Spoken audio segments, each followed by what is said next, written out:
Hello students, the next topic today we are going to deal about is testing hypothesis. So testing hypothesis, first we'll see for one sample. That means when you take only one sample from a population, how to test that particular sample.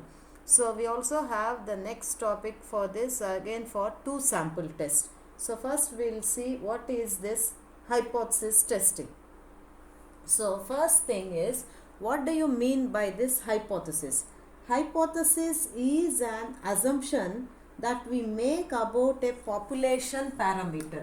So hypothesis means it is only an assumption. It is an assumption we make about a population parameter. We make about a population parameter. So that means, suppose I take the mean of the population is 500. So that is my assumption. That is called hypothesis. Hypothesis is only an assumption. So here a hypothesis is a statement about a population parameter. Any statement you make, that means we assume about a population parameter, you call it as hypothesis. So in other words, you can also say that hypothesis is a conclusion which is tentatively drawn on logical basis. You only assume, or we only think that the population parameter value, some of the value mean or something, normally we will take mean only.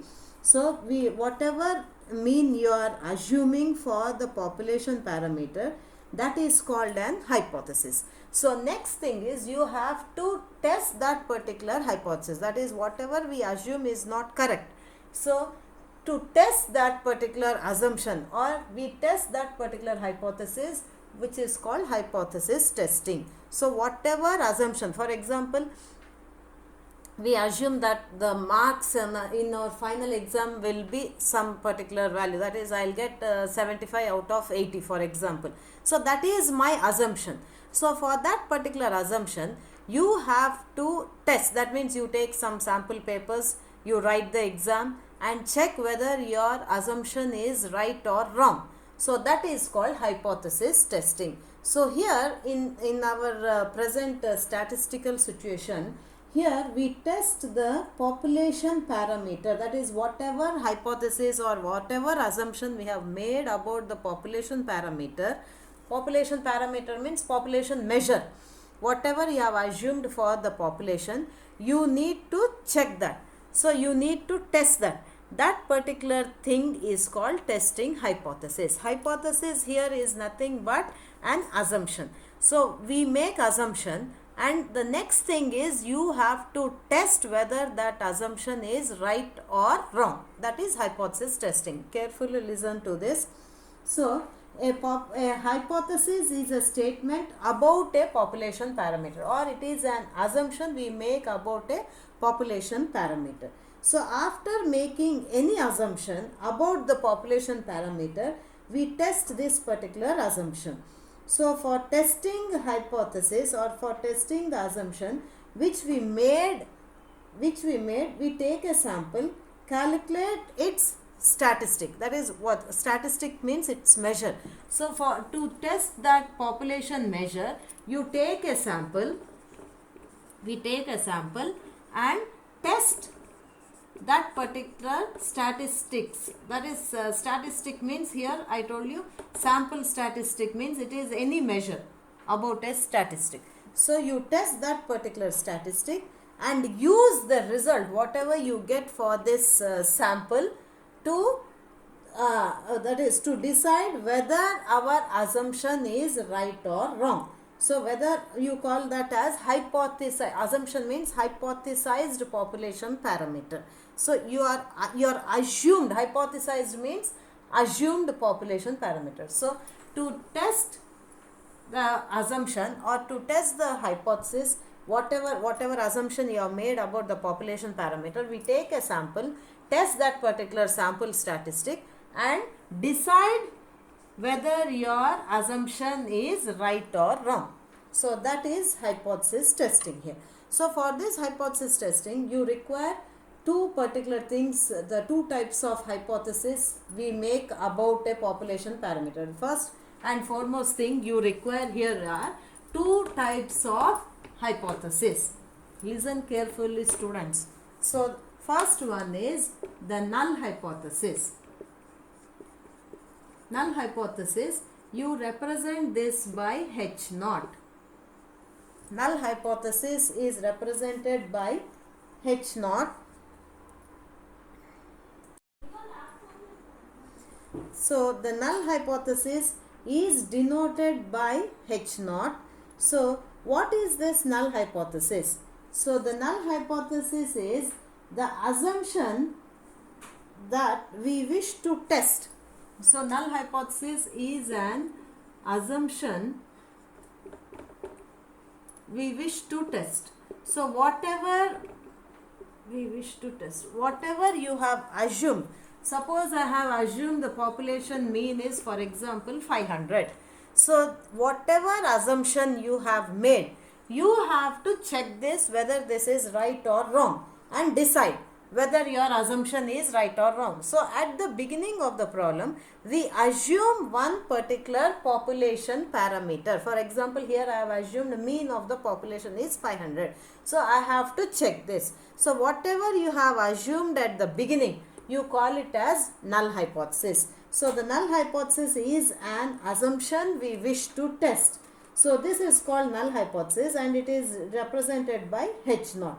So suppose if you want to test that the average daily sales of the firm is for example 500. That is average means it is mean. So mean sales of a particular firm is 500 for example.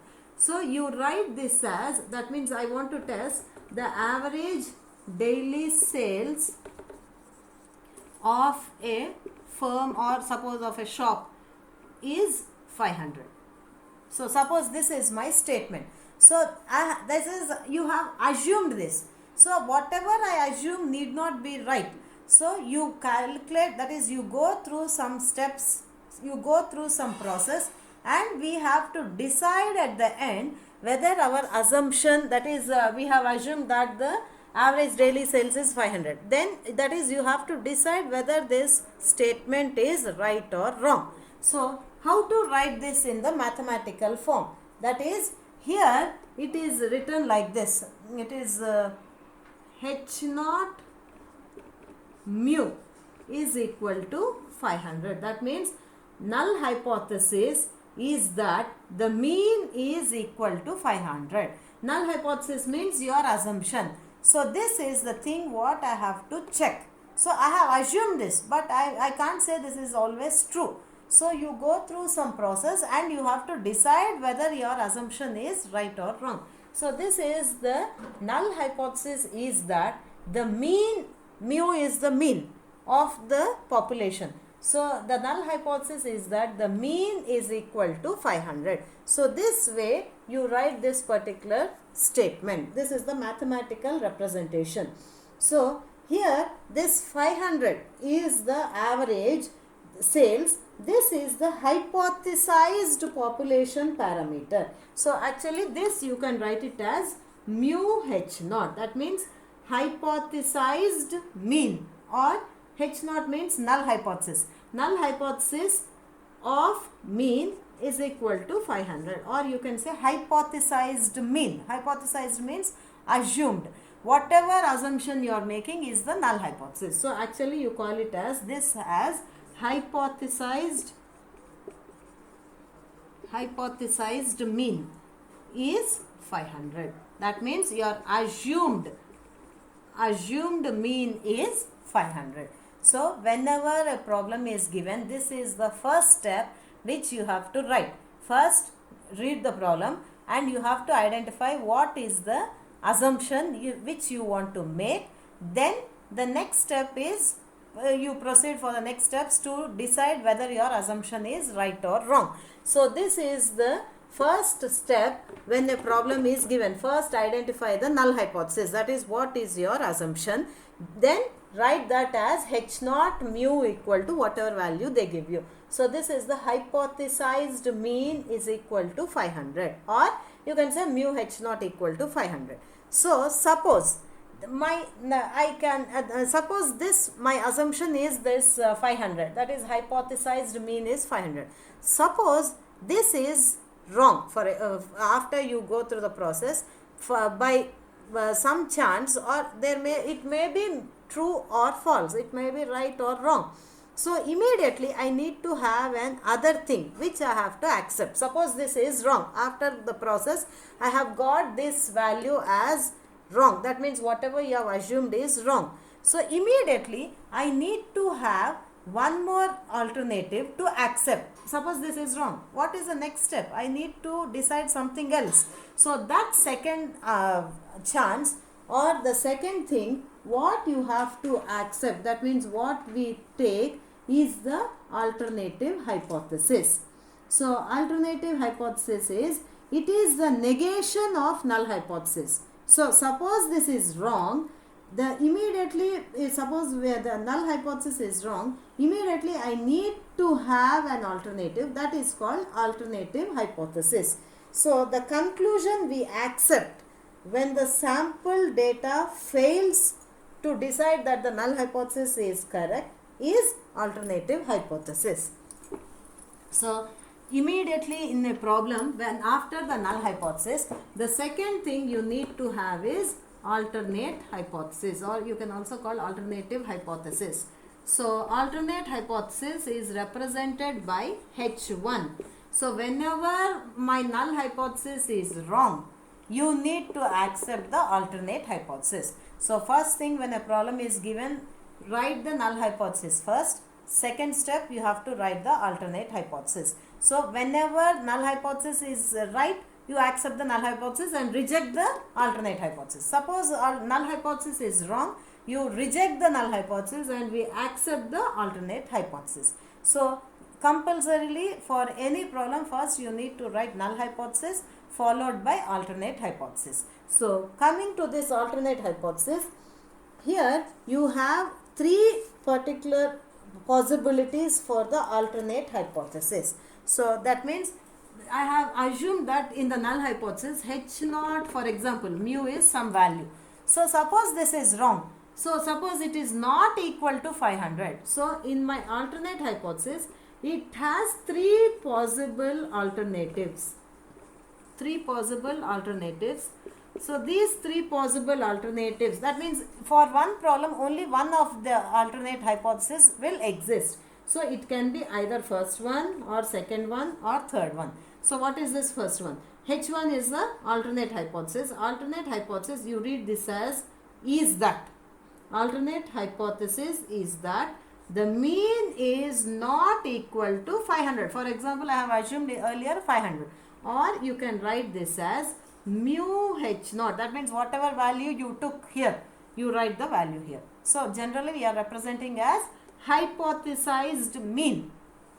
So the first alternative hypothesis will be with not equal to, or it can be greater than, or it can be less than. So you have three values or three possibilities for the alternative hypothesis. It can be less than mu h naught. So immediately after the null hypothesis will be always with equal to only. There is no other option in the null hypothesis. So alternate hypothesis will be based on the problem. You have to read the problem and decide whether it is not equal to or less than or greater than. Only one of them will exist for a problem. So you have, when a problem is given, you have to read carefully and decide and write first null hypothesis with equal to, alternate hypothesis, any one of them. Read the problem. Suppose in some cases they will say it is greater than, some cases less than, and then say it is not, check that the null hypothesis is not equal to 500. Then you take it as not equal to.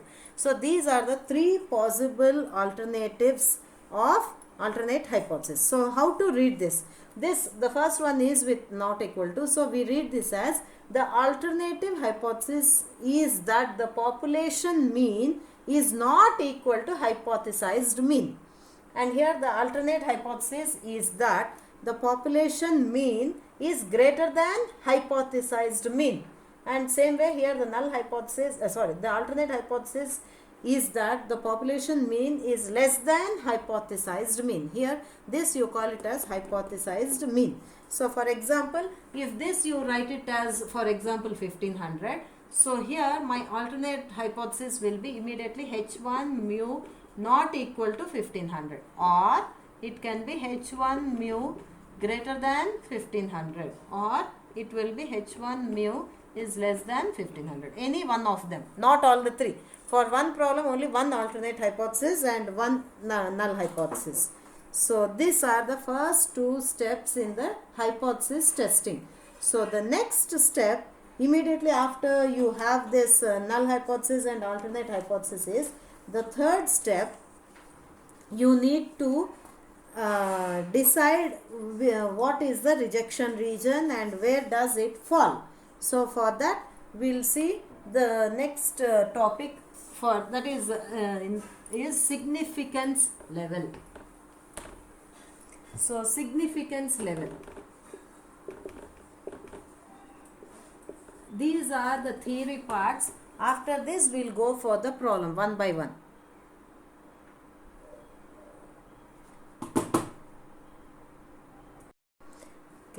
Next we see what is this significance level.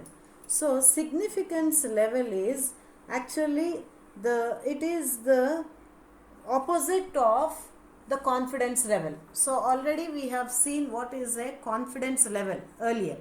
So the significance level is represented by alpha. So in the normal distribution curve, this was a normal distribution curve. Here this significance level is the rejection region. Actually this is the acceptance region.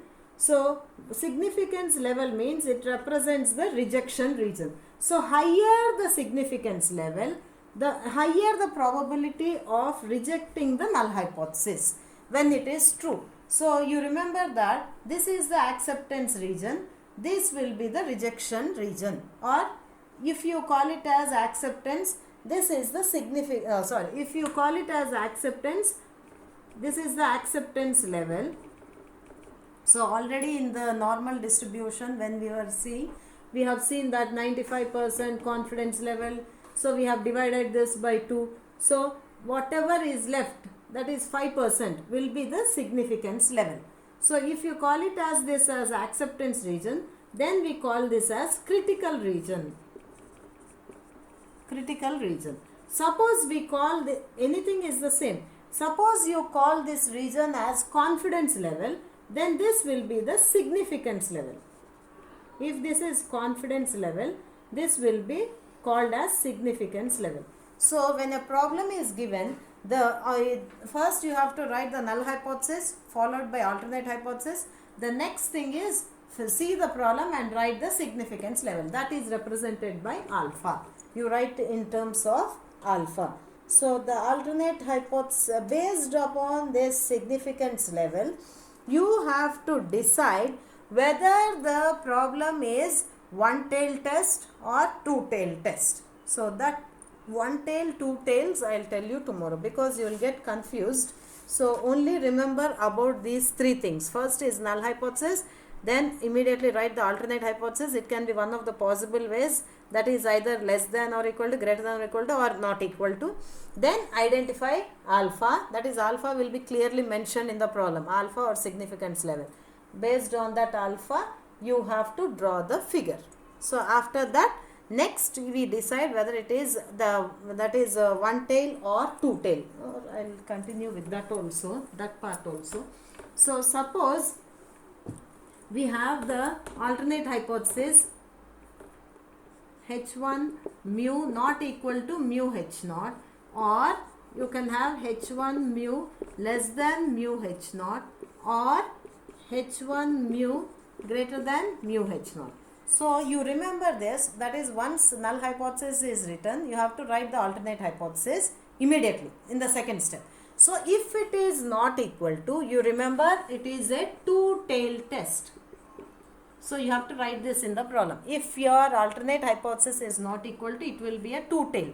If it is less than, then it is one tail. In this one tail test, I have left tail, right tail. See, I have just drawn this figure. You have the rejection this side, this side. So if it is less than, it is to this side. So it will be one tail test. It is left tail, because less than means it is to the left side. This part is negative. If it is greater than, this is also one tail test, but it is right tail. So immediately when the problem is given, write the null hypothesis, alternate hypothesis. Beside the alternate hypothesis, you have to write it is two tail test. If it is not equal to, it will be two tail like this. If it is less than, then your figure will be like this, only one side rejection. If it is greater than, then your rejection will be to the right hand side. So that's why it is called as right tail test. So you have to identify this, then write alpha, which is given in the problem. Then the remaining two steps you have, that two steps I will tell you tomorrow, and I will tell you the procedure to solve the problem. So this class and tomorrow's class are very important. So if you know this, now we have come to only two steps of the problem. This is the third step. Then continuation of this will be three more steps, that I will tell you tomorrow. So if you keep these 6 steps in mind, the following all the problems are with this 6 steps only, but slightly the formula will be different. So students, please go through this and try to understand. The problems are very easy once you identify all this.